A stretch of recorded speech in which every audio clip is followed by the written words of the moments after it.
আল্লাহ আমার আব্বা আম্মার গুনাহটা মাফ করে দিন ইয়া আল্লাহ। সেটা বড় কাজ রহমত নাযিল করে দিন ইয়া আল্লাহ।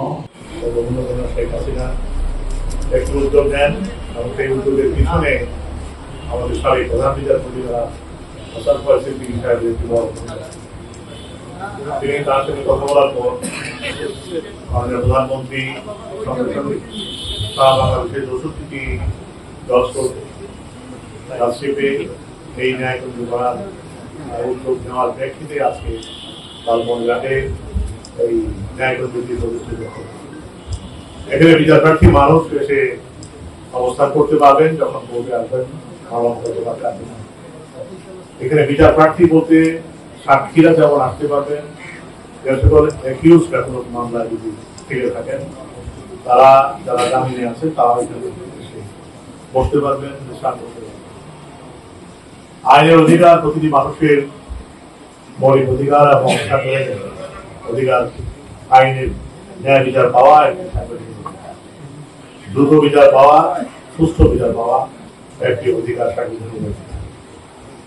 সেই অধিকারের কথা আমরা মাথায় রেখেই আমাদের সারা বাংলাদেশে বিচারকরা কাজ করে যাচ্ছেন এবং এখানেও তার ব্যতিক্রম নয়। আজকের এই অনুষ্ঠানে আমার সঙ্গে বাংলাদেশ সুপ্রিম কোর্ট হাইকোর্টের বিচারপতি আছেন, গভর্নর সাহেব, ডিসি সাহেব সহ এবং আমার সুপ্রিম কোর্ট রেজিস্ট্রেট আপিল বিভাগের রেজিস্ট্রার সাইফুর রহমান সাহেব এবং সুপ্রিম কোর্টের রেজিস্ট্রার বিচার তোফায়েল হাসান আমার সঙ্গে এসেছেন। আমাদের সকলের উপস্থিতিতে আপনাদের সাথে আমরা কিছুক্ষণ সময় কাটিয়ে গেলাম, ভালোই লাগলো। এই ন্যায় বিচারের এই ন্যায়কুঞ্জ আশা করি তার প্রপার ব্যবহার হবে।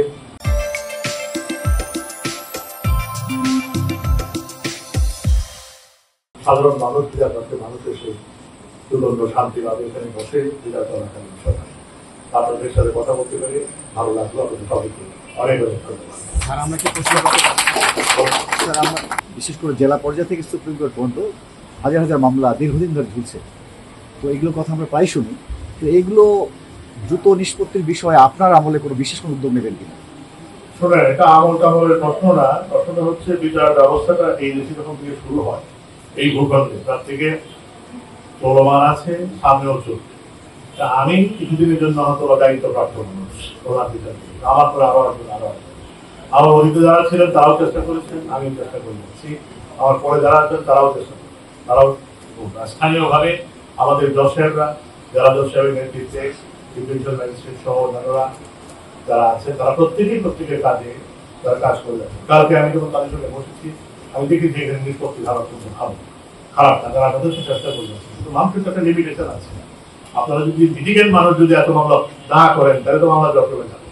আপনারা কিছুতেই সামান্য কিছুতেই যদি নিজেদের মধ্যে বসে সমাধান করতে পারেন তাহলে তো মামলা মোকদ্দমা লাগবে না। আপনারা এরিয়া অল্টারনেটিভ ডিসপিউট রেজলিউশন যে সিস্টেম আমরা ডেভেলপ করার চেষ্টা করছি এবং অলমোস্ট অলরেডি হয়েছে, অর্থাৎ বিকল্প বিরোধ নিষ্পত্তি, কোর্টে না গিয়ে বিরোধ নিষ্পত্তি করা যায় কিনা সেটা আমরা করছি। আমাদের এখানে যারা লিগাল এইড অফিসার আছে, কোন লিগাল এইড অফিসার কিন্তু অনেকগুলো বিষয় মীমাংসা করে দিতে পারে।